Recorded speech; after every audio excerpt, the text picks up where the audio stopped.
everyone, this is Mario Sarmiento, and here's my multimedia discussion post for week 3 of MPA 585. For this discussion post, I'll be walking through 6 key economic concepts, 3 from the Stiglitz and Rosengard text, and then 3 from videos provided, specifically the crash course videos on deficits and debts, monetary policy and the Federal Reserve, and then finally the money and finance video. For each concept, I'll briefly explain the idea, why the average American may or may not understand it, and then a quick real-world example. Then finally, I'll close by showing how these concepts connect to each other. So the first concept comes from Chapter 6, tax incidence, which you can find around pages 127 to 130. And this is all about who bears the burden of a tax. Most people assume that it's just the group that writes the check, but in reality, prices adjust so buyers and sellers share the cost.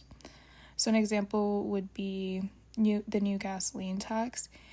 Even if oil companies are technically the ones being taxed, drivers also pay a part of it through higher prices. The second concept is income redistribution from Chapter 7, and this is around pages 154 to 160. And this is where government uses things like progressive taxes or transfer programs to reduce inequality. And so many Americans underestimate how much redistribution already happens, and they often assume programs like SNAP are fraudulent. And so a good example is the California's Earned Income Tax Credit, which tops up wages for low-income families to lift them out of poverty. The third concept is fiscal federalism from Chapter 8 of the text, and it's around pages 183 to 190. And this looks at how taxing and spending powers are divided among federal, state, and local governments. So people often don't have a good understanding of the concept because they look at it and don't realize how much federal funding actually flows through states to pay for everyday things like libraries or Medicaid. So, for instance, the federal government provides Medicaid dollars, but it's the states who decide the eligibility rules and benefits, and it also explains why coverage varies across the country.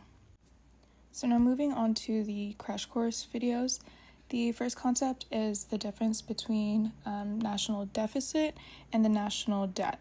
So the deficit is the yearly gap between spending and revenue, and it's negative. So we're spending more than what's being made, while on the other hand, debt is the total of all the past deficits together. And so a lot of Americans do confuse the two. And they think that a single year's deficit automatically expands or balloons the debt in a dangerous way and can lead to inflation. But we have to think of it, or an example of how to think of it is like a credit card. You can run a monthly deficit without instantly defaulting.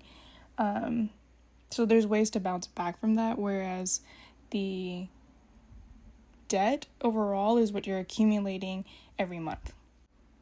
So the next concept is the Federal Reserve. And the Federal Reserve manages the money supply through tools such as interest rate changes, and open market operations. So the people or the public often think of the Fed as the entity that prints money at will and overlooks that it carefully balances inflation and employment rates, and they really look at it as a whole. It's also a common misconception that the Fed is like the federal government, but they're very separate. So an example is during the COVID-19 pandemic, the Fed lowered rates and bought bonds to keep credit flowing. And moving on to the sixth concept, which is the financial market role.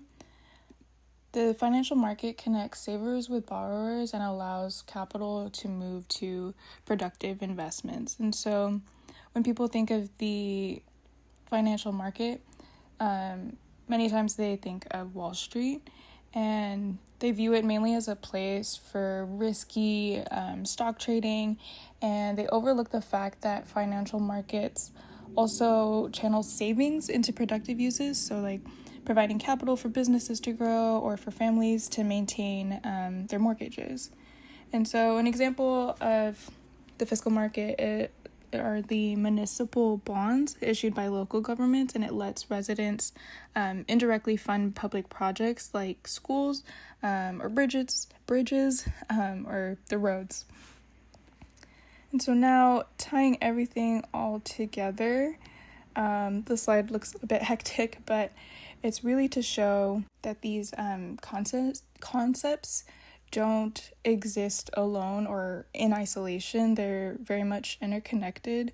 So tax incidence and fiscal federalism interact because federal grants and local programs depend on tax revenues and how those burdens are shared.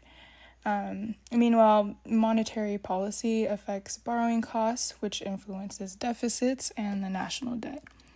So together, these relationships show why understanding public finance is crucial for administrators. And this is very important, especially even on a county level, managing funds. And so if we grasp how taxes are shared and how programs are funded across different government levels and how the Fed manages the economy, we can make smarter policy choices that improve service delivery and overall stability, economic stability.